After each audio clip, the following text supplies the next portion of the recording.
So welcome to The New Different. This is a session exploring how we can build on the unexpected positives that came from delivering services and activities during the pandemic digitally, and improve the way that we engage and care for people in the future while exploring the really real challenges and growing pains we've all felt. So I'm Sarah Wilson, I'm the mental health development worker at Volition, part of Forum Central. We aim to be the collective voice for the health and care third sector in Leeds.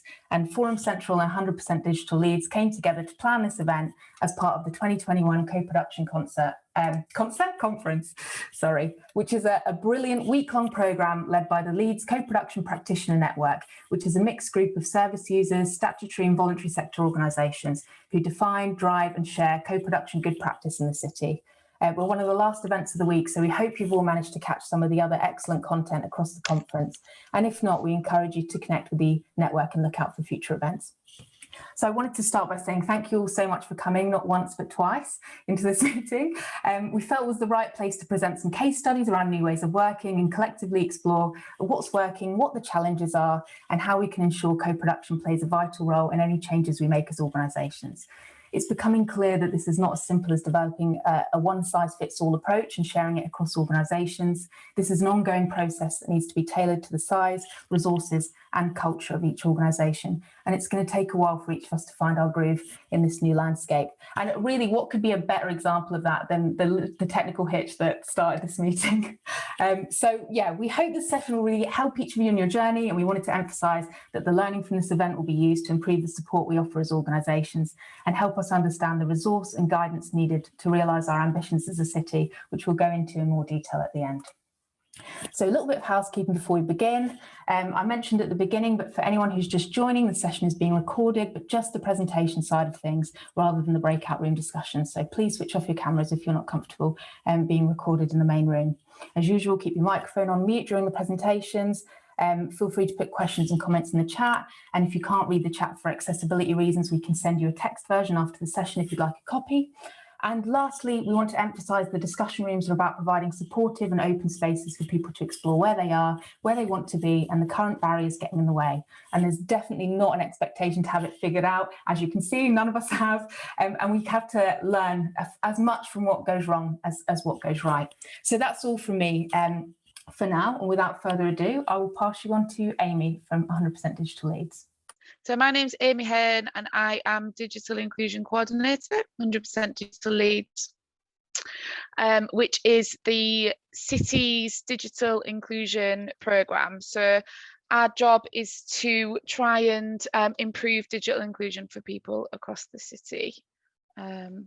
Okay, so this is what we would like to try and happen in the city. So we would like to get to a situation where everyone in the city can make an informed choice when it comes to how they interact with services, when it comes to digital. So for us, an informed choice means that people can choose the right option for them out of a variety of inclusive options. So we want people to be able to choose, not dependent on whether they can afford to interact with stuff digitally because they've got the right equipment, not on whether they have got the right skills or not on whether they are lacking in the confidence to be able to do it. We'd like all those barriers to be removed, and also the digital options to be set up in a way that they're as inclusive as possible for as many people as possible, so that they are truly making an informed, are able to make an informed choice that's not affected by potential barriers. So if that can happen, then hopefully everyone in Leeds, regardless of their place that they live or their community that they're part of, can access whatever services they would like from a full range of services in the right way for them, when they would like, in best choice for them. And yeah, so part of that is overcoming those barriers that I just mentioned, that are barriers to digital inclusion. So the main barriers that people face when it comes to interacting with stuff digitally are connectivity, so not able to afford or not having access to the stuff in terms of equipment, data, Wi-Fi, all that kind of thing. Skills, so not knowing what to do, how to do things, not knowing how to install Zoom on their phone or anything like that.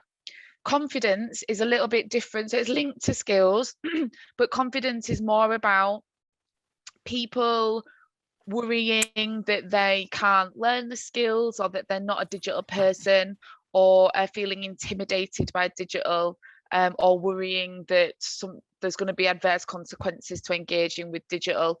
So things like not worrying that, you know, their bank account's going to be cleared out or something like that.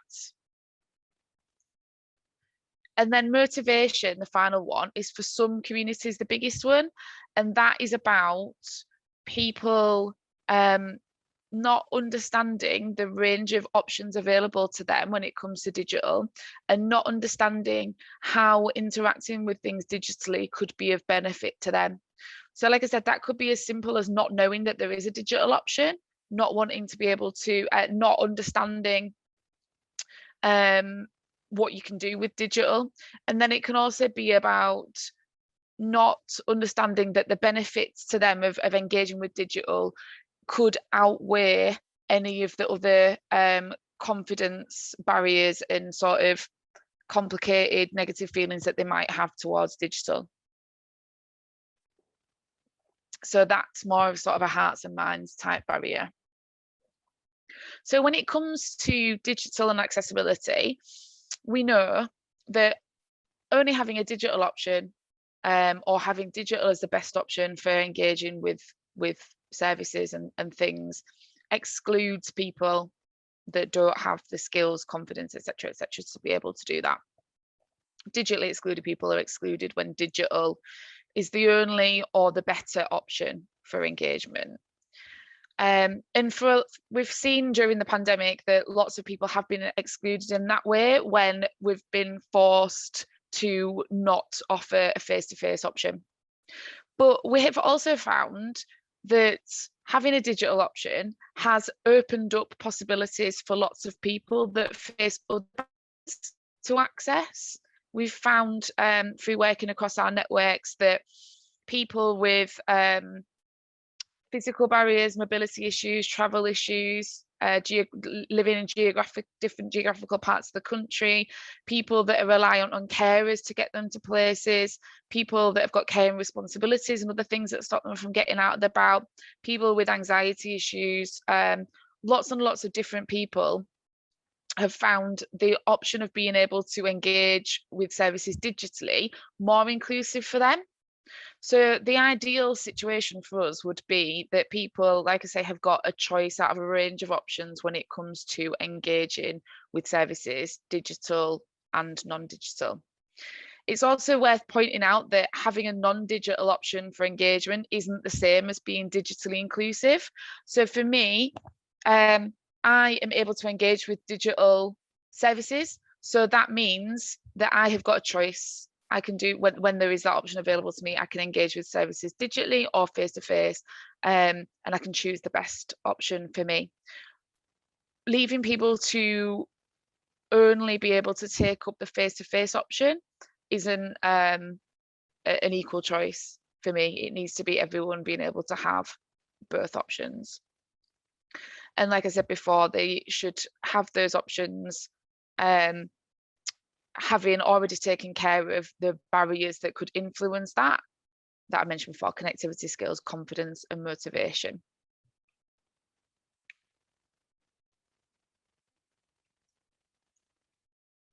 So here's just one of the many conversations that we've had with people that have benefited from the increase in digital opportunities. So Mary is a lady who is a member of one of the organisations that we've worked with, who pre-COVID had never really engaged with digital. And it took a while for her to embrace Zoom and being able to engage with digital. But once she had, she found that having the digital option has meant that she's been able to connect with so many different organisations and offers and people, and it's really changed her life. So the quote from Mary says, in the winter, I struggle to access services because my health means I can't always get out of the house when it's icy and dark out. Winter 2020 is the first time I've been able to keep going to things and seeing people because now it's all on Zoom. Mary's 82 years old and she lost her husband in early 2020, so she's a widow, and as a result of that she'd become much more isolated and her mental health had taken a time for a worse as a consequence. Because she was able to be supported to overcome those barriers to digital that I've mentioned and understood the benefit of engaging with digital for her in a way that, you know, she wouldn't probably have considered, even if the option had been open to her previous to having all that support around her. She's now become a real digital enthusiast, still going to things face to face when she can, but having the option to engage in a digital way when the face to face isn't suitable for her. And because she's had such positive consequences of engaging, she's since become a digital champion and has taken on a volunteer role of supporting some of her friends and the people around her who other members of her organisation to develop their digital skills and confidence. Help them to develop their digital skills and confidence so that they can also benefit in the same way as her. So Mary's a really, really simple illustrative example of the way that some people can be have options opened up to them and face a more inclusive offer when digital is an option for them, even though initially they may have been digitally excluded and faced barriers to engaging with digital. So this event, obviously, we're thinking about hybrid approaches, and this is something that we at 100% Digital Leeds have the conversations that we've been having across some of the networks that I'm going to be talking about and with lots of different partners.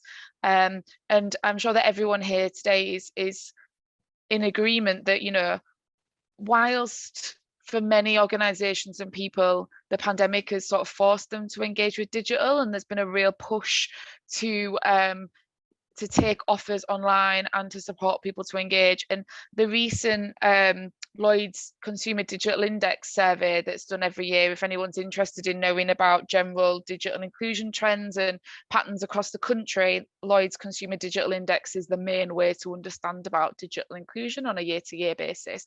So there was a recent one in the first quarter of this year that said that last year, as a country, we improved our digital inclusion at a rate of 5 times previous years. So basically we made 5 years worth of progress over the space of a year. And that's really been a testament to all of the brilliant organisations that have worked really hard to up your skills and the skills of your service users, support connectivity, you know, really be agile and adaptive and adapt your service to meet the needs of your service users.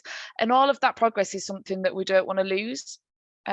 Lots of people have really benefited from this, and as well as engaging with your services, you know, having those digital barriers removed means that they've then got the foundation skills needed to be able to engage with all of the other digital offers that we probably in this group all benefit from on a day-to-day basis.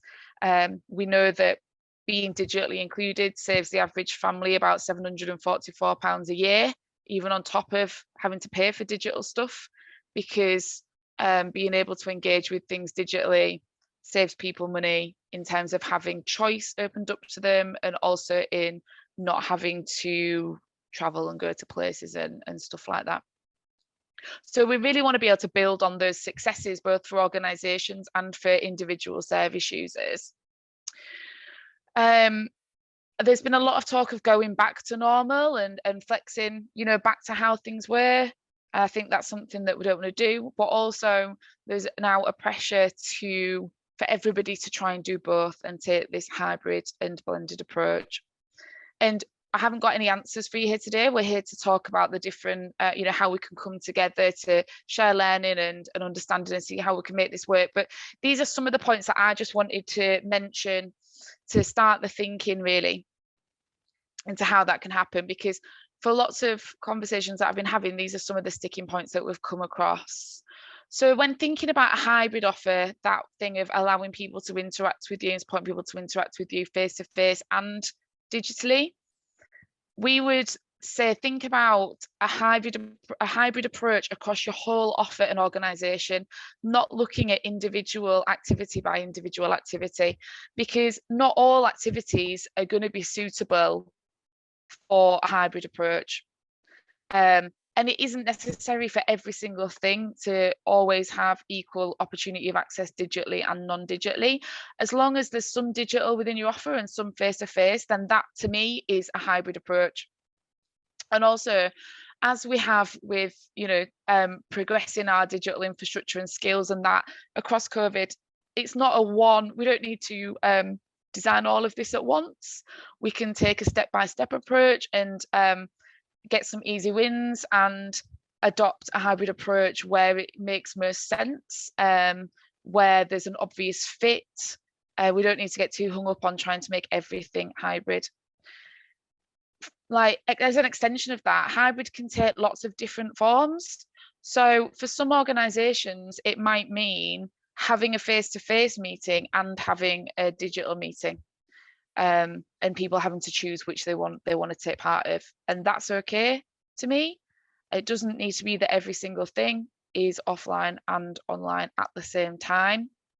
Another thing to consider is, I think we've had a lot of conversations with partners and thinking about how they can offer face-to-face and digital at the same time, and everyone interacting with those services having an equal quality engagement and an equal experience. And for me, is equity necessary? As long as people, as long as the offer is as inclusive as possible and as quality as possible, different doesn't necessarily mean worse for me. It can be, as long as people know what to expect and are getting the level of expectation met, then to me, it doesn't need to be exactly the same. A digital experience is not going to be as, in some ways, tactile as a face-to-face experience. And for me, that's okay and something that we can accept. And another final point is about seeing hybrid as not only a way that people might want to interact with it going forward, but as a stepping stone to potentially coming back to engage with services face to face. We've had a lot of feedback from individuals that have not been going to places and being in a room with people, and even people that they have known for a long time and stuff, and that's scary. Change is scary, and being able to digitally engage with people and be on Zoom with people and stuff like that might be a stepping stone to helping them develop their confidence and get back to a place where they feel like they can comfortably walk into a room full of people, whether they be strangers or people that they've known they've just not seen for a while. So those are just some of the things that I wanted to flag as things we could think about. I can see things happening in the chat, but I'm really bad at being able to do two things at once. So I'm just not looking at the chat. So I'll come to that in a minute. So to talk a little bit about 100% Digital Leeds approach and how we can support you and work with you to adapt to offers to become blended, because this meeting isn't a one-off for us. This is an opportunity. Sorry if Sarah's already said this, but obviously I didn't see Sarah's bit. So this is an opportunity for us to pull together all the conversation and work out what we can do to support you and work with you to develop this going forward. So we're really keen to hear what we can do for you and how we can work with you. But this is how we can work with you and what we've done up to now. So the way that we work is to connect with different partners, any different partners from across all sectors in the city, and work with you to understand your offer, your people and your members and your service and what works and what doesn't work, and we know digital inclusion, and together we can pool that knowledge and work together to create a hybrid offer that's going to work best for you. We don't know everything about digital, but we know lots of people. And lots of people that are having similar conversations. So 9 times out of 10, I won't have the answer for you, but I will know somebody who might, and I'll be able to make those connections or go off and research something for you.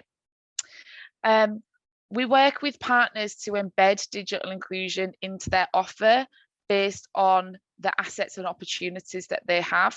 So for us, digital inclusion isn't something else, an add-on, a big extra chunk of work. It's about looking at where we can embed a little bit of digital inclusion throughout the stuff that you already do, taking advantage of interactions that you have with people and those touch points that you might have with people that are more likely to be digitally excluded, and looking at how we can build up your digital infrastructure so that you've got funding, stuff, capacity to be able to do a little bit more, build up your digital inclusion skills and knowledge right across your service so that everybody's having positive conversations about digital, understands how to talk to somebody in a way that is not going to be intimidating for them, and being mindful of their barriers and the different things they might face and everything. And yeah, when it works, it should not be any work for you, and in the long run it should be actually less work for you, because people are able to be more independent and access services and stuff like that, and be able to make choices for themselves. Like I said, we don't always have, in fact hardly ever have, all of the answers for you. What we do have is lots of people that are working on the same thing, or are already working with the audience that you're trying to reach, or have already done this before. And so our preferred way of working is to bring people together and organisations together, and that might be as a network or as a place or as a community. I'm not going to go into it loads today, but we are very mindful that everybody can't do everything, and it's also not we don't want everybody to be working in silos and trying to do everything.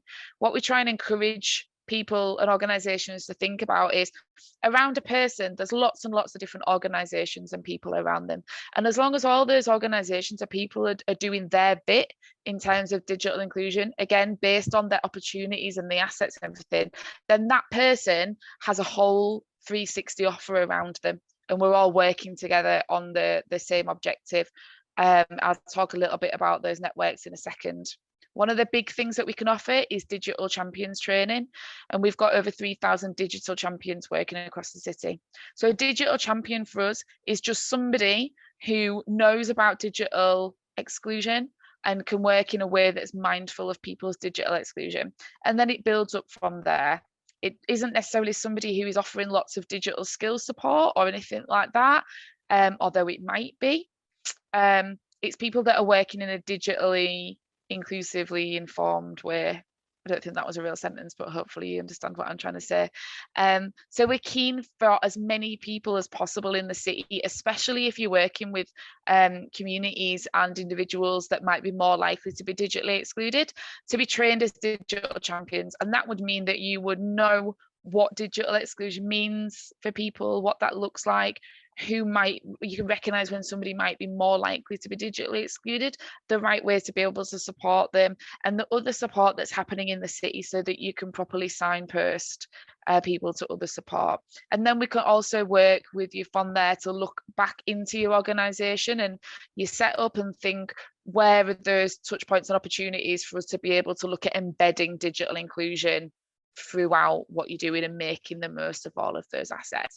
We work with organisations for a long time, and we recognise that, you know, oftentimes organisations and staff are also on their own digital inclusion journey, and we're very mindful of that. We're very nice and hand-holdy and always happy to talk to and support anybody that would like it in terms of organisations.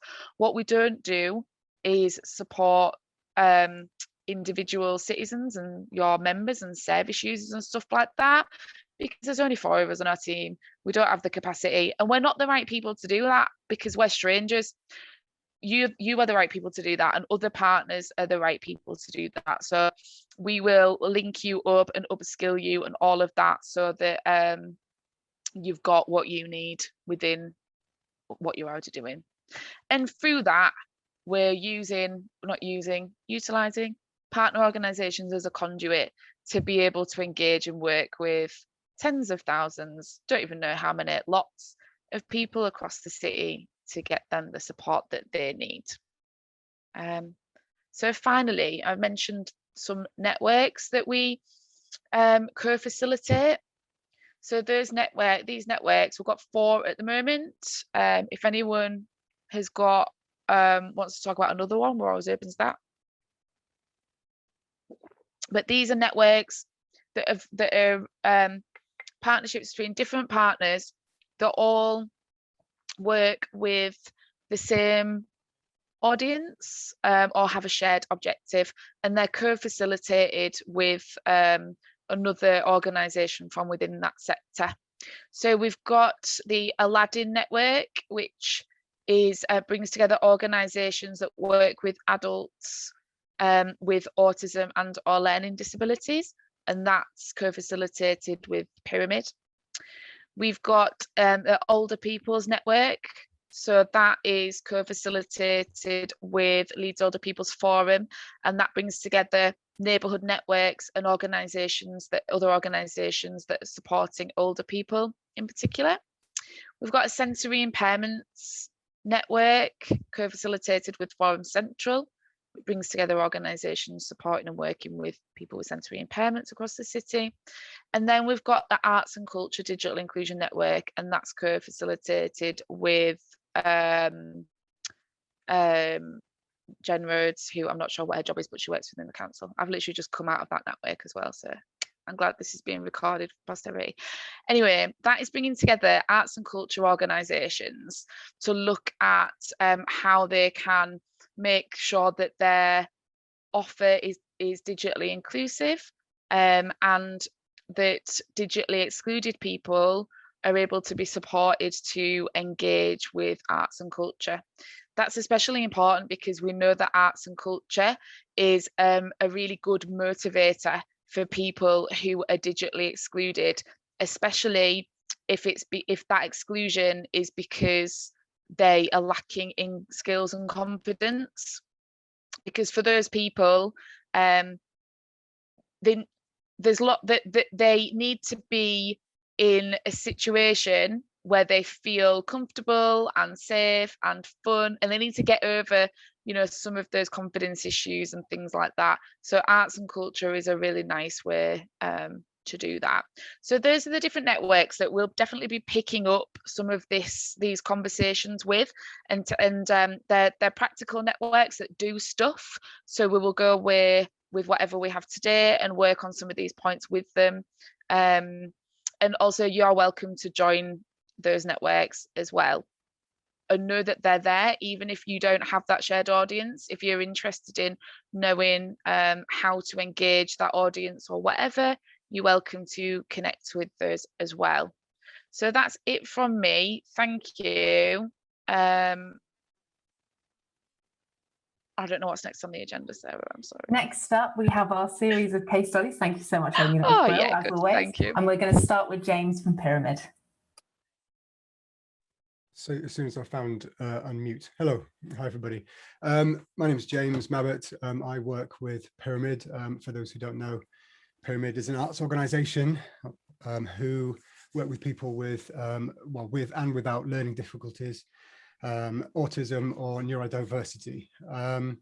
Obviously, when the pandemic first struck, all face-to-face sessions stopped. But within 2 weeks, Pyramid had decided to start running sessions online via Zoom. And I, and along with a few other artists, had the realization that basically we could use these sessions to do something new. And we saw it as a challenge and an opportunity rather than a substitute or a replacement for face-to-face sessions. And we could offer something different.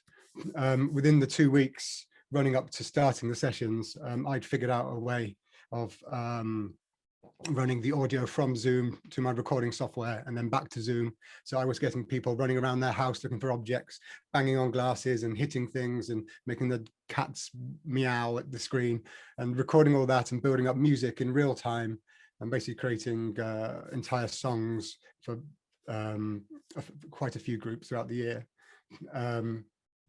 We put together, we curated a gallery, an online gallery, which I will quickly do a quick screen share and carry on talking. I can't talk and do this, can I? Hang on, there we go. I should be able to. after all this time. So working with a few of the members, we put out calls for artists and got responses from all over the world, and picked them, created this gallery online. This is a project we're going to be running again, hopefully online and in a real space as well. I've lost my notes now underneath the screen. Let's have that back. There we go. And as well as all that, I've been working with a band called Ultimate Thunder, and we've recorded an album over Zoom, basically, which we're finishing off in the next month or so. Now we're able to actually get back to the studio and re-record little bits. So yeah, we started returning with face-to-face work with a blended offer in April this year. Essentially, the paid sessional workers are based within the unit, and then the members can have the option to attend in person or to Zoom into the meetings. For the blended offer, before we started it, we did a lot of research into how best we could make this work, and what challenges there would be. And we thought, we realized quickly that the main challenge would be to make sure that those Zooming in felt part of the group and were able to participate fully. And the best way to do this for us was through the kind of implementation of flexible technology. We've installed a couple of large projectors within the studio, so we can kind of bring people in and out and talk to them. We have various microphones. One of the problems we've found is we have a very echoey studio, which is just a big kind of cavern.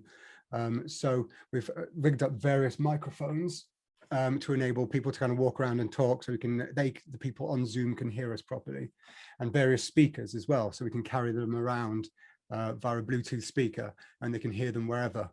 Because we did find with having giant wall speakers, it just filled the whole room with sound and made it very difficult for anybody within the studio to be able to have a conversation, and also made it difficult for people on Zoom to hear what was going on. We have a roving iPad, which we carry around the room, which is logged onto the Zoom meeting, so we can kind of move it around and show people the work that everybody's been doing and kind of talk to people while we're on the move, and a wireless visualizer for sharing people's work in really high definition. But this is kind of how I've been working. Some of the groups have kind of gone for another approach, which is much less tech savvy. Essentially, they've built this device they're calling Rover. I'm just watching the time, it's coming up to 5 minutes, isn't it? Which is essentially a chair kind of sellotaped to a trolley with a laptop on it, and they just wheel it around the room, and people can talk to it, which is it's a wonderfully kind of Heath Robinson way of finding a way around the situation and making people feel like they're involved and part of the group. One thing I found very useful was recording the sessions, because it enabled me to look back at what we've been doing and actually see it from the perspective of the person Zooming in. And quite often we had to adjust things and change how the sound worked and what microphones we were using, just because to improve the sound quality, basically. Some of the things we've found, or some of the issues we've had, as I say, the sound quality within the reverby room for both people on Zoom and in the space, and also people struggling to learn the new technology. So that's artists and people, members, which we've just basically offered lots of support with, and access to iPads and tablets for people who don't have access to those technology. Future-wise, I'm just kind of plowing through this now because I realize I'm running out of time. We're looking at expanding this for collaboration across borders, so guest speakers and artists from other countries. I'm making more of the tech, making more use of the tech, as I did for the pandemic year, where I was sat in this room. So kind of doing online collaborations with people who are on the other side of the world, with the group based within the studio, as well as people wanting to Zoom in. One thing I've kind of done now, but one thing I needed to mention was we're doing an event kind of discussing the things we've learned, which I think Karl is going to mention later. It's called currently called The Future of Blended Working, slightly pompous title. And that's happening on the 12th of August. If anybody's interested, we're just going to be talking about what we've learned really and the things we're doing. Not that we have all the answers, obviously. Anyway, I've gone on too long. I'm done. Thank you. That was brilliant. Thank you so much, James. And it's incredible to hear so many of the like innovative and creative ways that you can deliver digitally. So really, really useful. Next up, we have Darrell from Richmond Hill Elderly Action. Over to you, Darrell. Thanks, Sarah. Thanks, everybody. I'm aware that I've only got 5 minutes, so I've scribbled down some notes that I will go through. I probably won't be able to hang around for too long afterwards, so I will put my contact details in the chat. If anybody wants to get in touch about anything that I'm about to say, please feel free. So, pre-COVID, we really didn't have much of a digital initiative. We had set up a group that only consisted of about 12 people, but they were older people who were attending out of genuine interest rather than it being forced on them. COVID hit.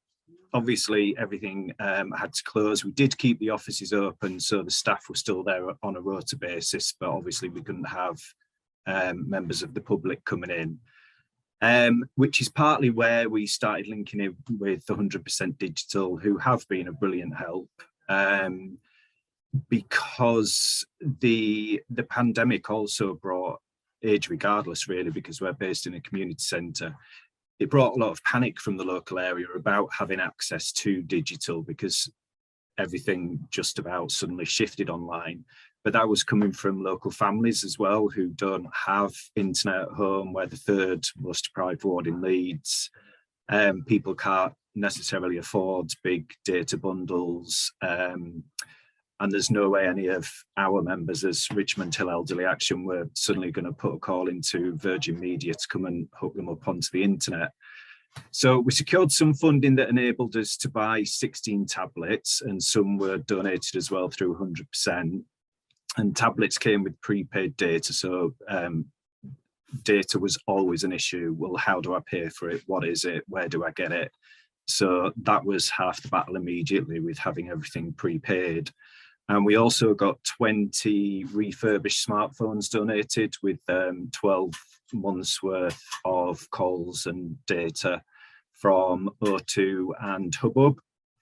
So obviously a smartphone, it's like a mini tablet. We could do the same sort of work that we were doing with people. Lockdown, obviously, as I say, did bring in a lot more inquiries, but it did almost feel like the old generation had been largely forgotten, and it was a situation of, well, if you don't have access, then there's actually nothing you can do apart from reach out to somebody else, which a lot of people did with us, especially when it came to things like the census, because that moved online as well. Although there were paper options, the thought of having a fine for not submitting it brought in a heck of a lot of work, but thankfully we were able to be there to do that. So it also gave us the perfect opportunity to look into what we were currently providing and what we wanted to provide in the future. The situation we were in was a somewhat ideal, for want of a better word, situation to promote everything that is digital. So while we were doing our wellbeing calls to people every week, digital was something that we spoke about, and that brought up a lot of interest from somebody who just wanted a mobile phone and to learn how to use that, through to, well, we set up 2 online groups a week, every Tuesday and every Wednesday, the Wednesday one being slightly more advanced. One of the members who is there every Tuesday on Zoom regardless is Mary, who will be 98 on Saturday. We'll send her a card. And that is just mind-blowing. The fact that we've got Mary, who has never used anything technical before, has never been remotely interested, but because of the pandemic, we could slightly introduce that to her. It's had tons of knock-on effects. we put her on a Zoom call to her son who lives in America, who donated an amount of money to enable us to buy even more tech. So it's, you know, that's money's not the be all and end all, but it certainly helped us to expand that a little bit more as well. So all the tech that we did purchase, so we're talking about just under 50 pieces of tech, has now been distributed across the Richmond Hill ward to people aged 50 plus. There is a chap whose first language isn't English, it's Greek. His tablet has been set up so that where it can, it translates into Greek. He's quite young, and then, as I say, through to Mary, who's 98, and all sorts of examples in between. Somebody downloading library books, people playing games online for the first time just to ease the boredom, which is obvious, which is another good way at selling it. It's something that will help to ease that boredom over the last 16 months. And we all know that from there, it's just a world of information that opens up and hooks your interest in automatically. Moving forward, we are looking to purchase more equipment. The prepaid data, as I said, is a massive help because so many people just cannot afford it. So for us in our ward where we work and listening to people, that's going to have to be a part of the solution. We are bringing, on the 26th of July, we're bringing our online classes back in-house, which runs alongside a cafe that we run on a Monday as well. It's not a structured class, so if you miss 1 week, it doesn't matter, you've not got catching up to do. It's very much a learn what the heck you want to sort of thing, whether that's on a mobile phone or a tablet. If one of the members isn't particularly well 1 week, not a problem, because we're going to have a dedicated staff member or volunteer or tutor where that person, if they're not too ill, obviously, can zoom into the session. So they've got that link straight in there.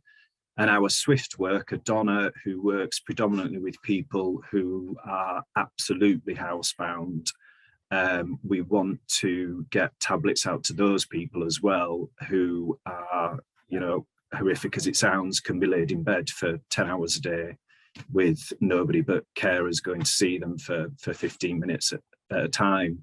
So again, an ideal solution to engage them with us and other people within their immediate area as well.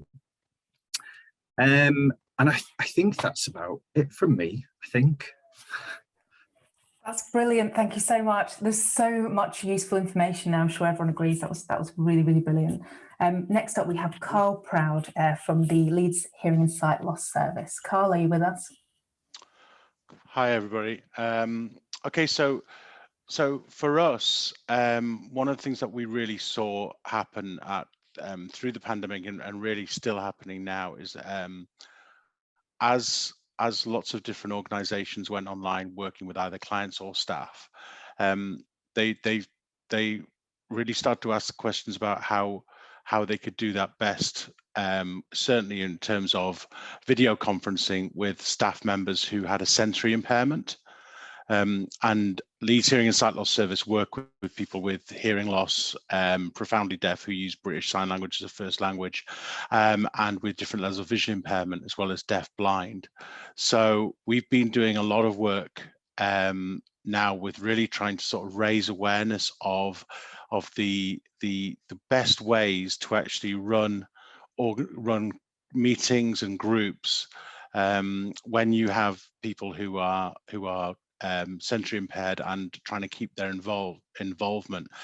Because what happens really with a lot of people with sensory impairment when they try and engage online is that over the meeting time, they will find themselves falling out of the engagement. They'll simply drift away really from being fully involved, and slowly over time people will really just simply stop engaging. So we saw that an example of that is a hard of hearing support group which moved online like everywhere did, and then very soon realized that it was just too difficult to continue up the level of engagement, and the group stopped.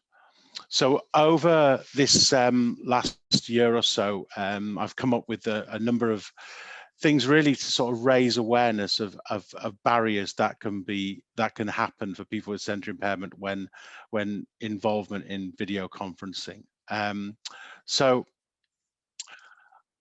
there are a number of them. I'm going to fly through a few, but there are a lot more. And just to say, if anybody wants to talk over these issues or how to hopefully fix them, how to engage with people with sensory impairment, then please get in touch. I will endeavour to put my contact details in the chat after I've finished, and people can get in touch. First thing I'd say is that internet quality and stability is a real issue when you are trying to engage and you've taken an awful lot of your concentration. So we always see your network connection is not stable happening on video conferencing, and freezing happens. But when you're actually using forms of magnification to actually stare at the screen, or when you're attempting to lip read by looking at somebody's image, then these freezes, the internet stability becomes a real issue. So what can be an irritation for a lot of us can become a real barrier to engagement, and the sort of drip effect can have dramatic effects on people's wish to carrying on engaging, and the whole thing just seems far too difficult for them, and they can't follow along with the conversation. Another issue is the whole where we need to mute our audio. These are the sort of standard things that we do, mute our audio and stop our video. So what I would say is that for a lot of people who are attempting to engage with people who are talking by lip reading as well. Now, we all do an element of lip reading, and we all have a really would normally have a strong sense that having the video on can be really beneficial to aid communication. And of course, part of what we're doing is actually getting a sense of what people are saying through their facial expressions. Now, if you are lip reading as a strong part of that, then people not having their video on for lip reading can be a real problem, when you become completely dependent on your audio. Whilst on the other hand, we also have to take into account that people who are visually impaired can feel very uncomfortable if they're forced to have their video on all of the time.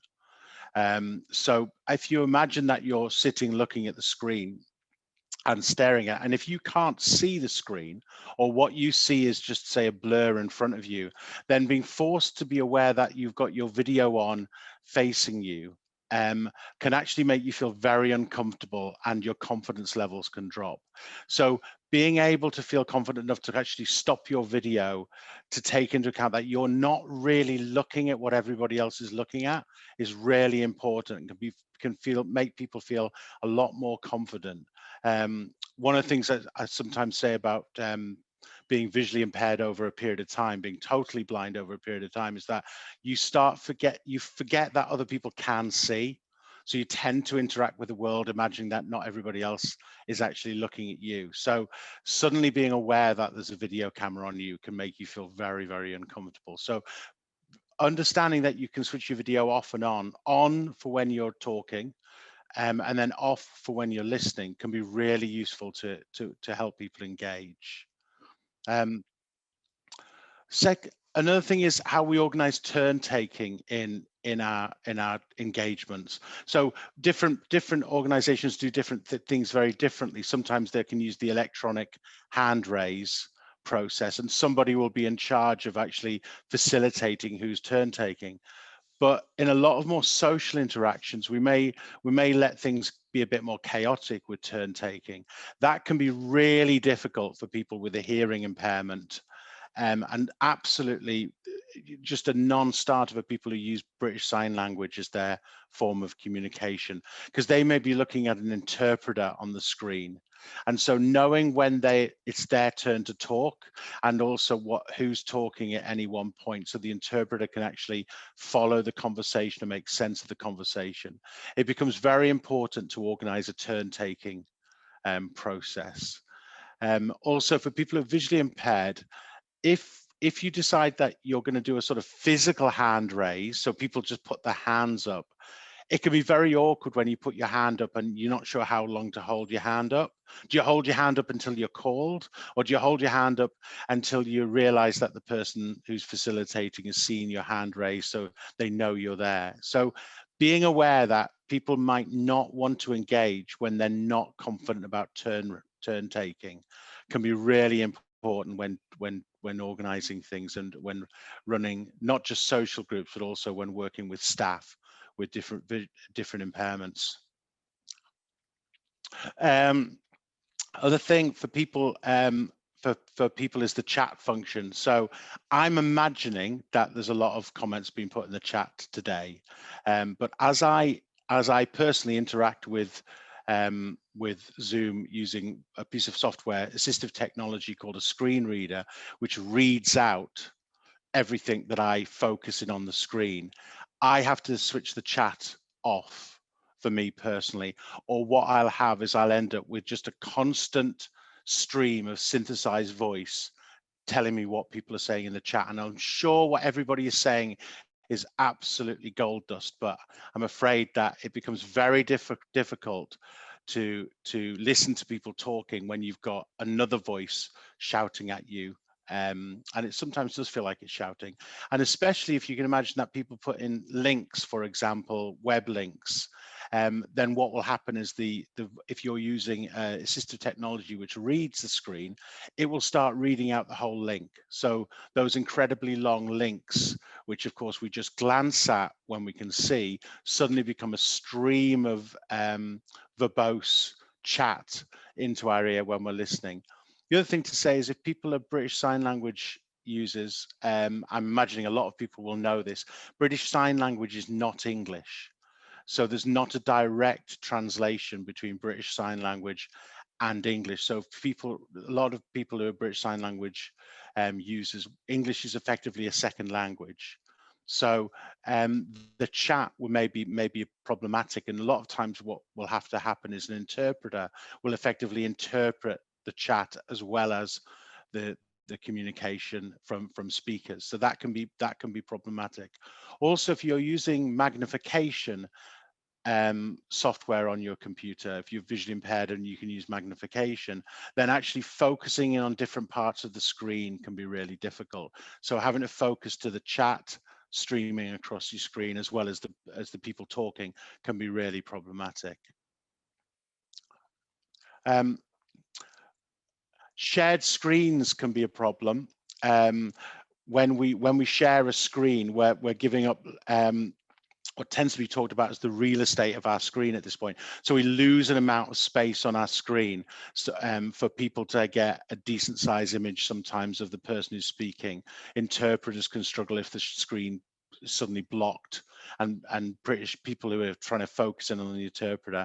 You can do pinning in different ways, but shared screens can suddenly change the whole layout of the screen. Also, the same problem with magnification. What happens when you try and focus in on the shared screen? Once you start increasing the size of a shared screen with a magnifier, it tends to pixelate and become very blocky, and you can lose very easily what you're actually seeing. So you can lose track of what you're seeing.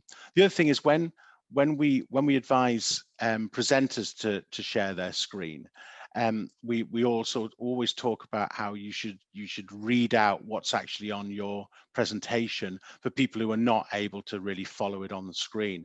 But actually, that's a really difficult skill. It's really difficult to remember to read everything out when you've got something on, say, a PowerPoint presentation. It actually takes quite a while to get that that sort of fixed in your mind, and that it's so easy to fall into the habits of pointing things out on screens and then realize then expecting people to be able to sort of see what you're pointing at.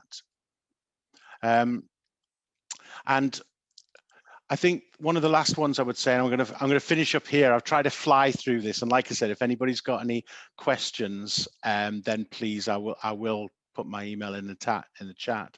But cameras, the quality of cameras, including my camera today, are really quite poor on laptops. And if you are working with people who are relying on lip reading, it can be really worthwhile actually purchasing a new webcam, a higher spec webcam, and that can make a massive difference. In one of the presentations I sometimes do to show this, I'll actually run 2 machines in a Zoom meeting, one with a portable camera, one with a built-in camera, and it's a dramatic difference in what people can see on the screen. So I think I'll wrap up there. There's loads more issues I can talk about, automatic subtitling and the difficulties with that, but I'll stop there and pass on to somebody else. Okay, but thanks a lot for your time.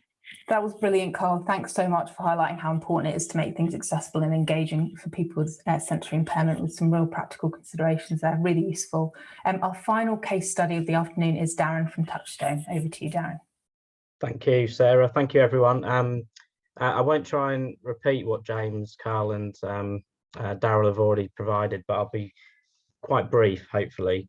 Just a few different thoughts, really, on this subject. First of all, a lot of the work that we're asked to do by our commissioners, the assumption was that things would be face-to-face, in person. And so having to think now about digital options is new for us, and has been quite challenging. And there's been a lot of learning, and we're still learning, and we will still be learning in a year's time, I'm sure. So it's all about refinement and getting the best outcome for both our staff and our service users. There's just a few other different things that we've used digital that we haven't done before. So we've got an agile working policy in Touchstone, which is the first time we've had that. And that means that staff can apply to choose where they work and have that possibility in the technology to work in different places, whether that be from home, in a cafe, or on different work sites. We've also used kind of like a bit of a hybrid approach for interviews, and indeed, unfortunately, I've been involved in disciplinary hearings. So we've had the option of people zooming in rather than being there face to face. But just to go on to kind of groups, really, we do provide support to people one-to-one, and quite often that's been in person. So we still have a challenge of doing that, because some of that work is to do with helping people get online and access applications to claim benefits, etc. So you can't do that remotely, because actually they are digitally excluded. So we still need to do some work face to face. In terms of running groups and activities, what we want, our ambition, is for it to feel like, I don't know if this is, I'm articulating this very well, but I want people's experience to be as positive as it would be if it was face to face, if you know what I mean. Now, there will be people who don't access in-person face-to-face groups, and we want to retain those people. So having something where the noise isn't distracting, people aren't late, you know, the tutors are there on time and ready and prepared. It's the same as face-to-face, really, isn't it? But it's just in a digital sense. That it's not frustrating because the sound, the quality of the internet's not great. So we want all these things to be the same, and it is basically thinking about it in terms of in-person groups as well. We wouldn't want people to have that experience in person, so why would we want that online? So we're learning how to do things differently. And I'll just throw one example. There was a service user who was on an interview panel, and we always include a service user on our interview panels in Touchstone. And we had a last minute change where someone wants to do it online. Now they have a complete repulsion of Zoom. They don't like it. it really did upset them, stress them out, and basically it's because of her experiences over the last year. She wanted in-person support as a mental health service user, but couldn't get it, and the only option was Zoom. So for her, and we will see other people like that, they do not want the digital option, but for others it's the only way they've accessed services over the last year, and they want that to continue. So for me, it's about giving people the option each week of how they join things. So the idea of hybrid working attracts me, because I think, you know, one week someone might not be well enough to come to a group, but they might join electronically, and that's okay. So having that flexibility. The other thing is, a lot of our activities involve resources. So whether it's arts and crafts, packs, or guitars, or whatever else. So we've made an effort to actually get those physical resources out to people so they can join digitally. So it's not just about the technology, it's also about the practicalities. So we've given them guitars, we have given them arts and crafts materials, and sent them to their homes so they can join the groups and participate without them having to find it in their homes. And the other thing we're trying to do is increase access to mental health services. So we've got a new scheme called Healthy Connections, and that's very much about lending tablets and data. So just echoing everything else everyone else has said. I'm going to stop there. We talked about the barriers of online stuff and what puts people off, but I think it is a great opportunity to do things in a different way. We have to invest in the knowledge and skills of our staff and confidence of our staff. That's probably the key here, as well as supporting service users with their confidence as well to join in. But I'll stop there, if that's all right.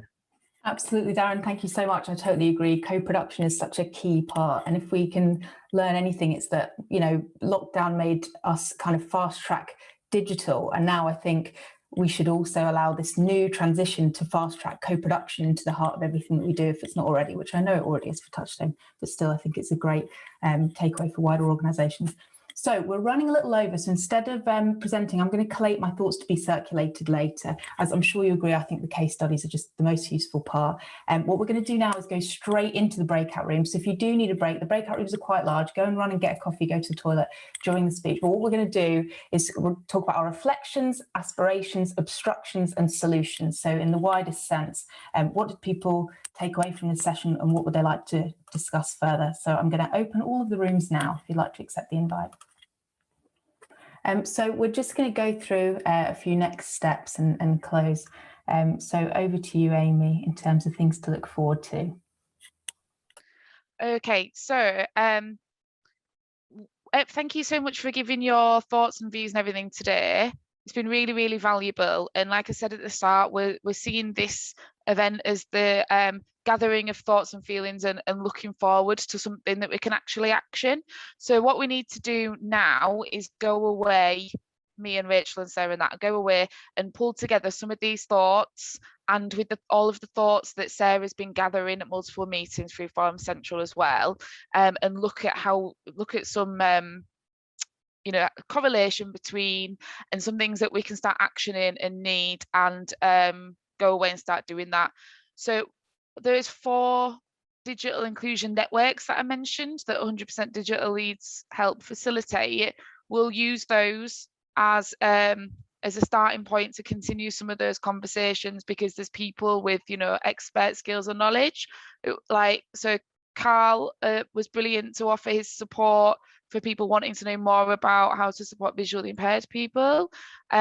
Hopefully we can pick up those conversations with the network so that it's not all just on Karl to give all of his capacity to that, and we can share that out a little bit. And similarly, those other networks are experts in being able to understand the needs of those groups that are more likely to be excluded as well. One of the things that has been floated that I think that we will look at doing is a toolkit, going away and researching some of these things that have been flagged and signposting you to information that exists or creating that information. 100% Digital Leeds feed into a sort of co-deliverer of an online digital inclusion toolkit nationally. So we'll build up some information on that as well. voluntary action leads. We were just talking in our group, and hopefully from Central as well. There's lots of networks and existing opportunities for people to, you know, training programs and stuff like that, that we can look at how we can embed some of these new training needs and approaches into existing programs. Yeah, we'll keep your contacts and we'll be back in touch. Is that okay? Is there anything, Sarah and Rachel, that I've not mentioned there?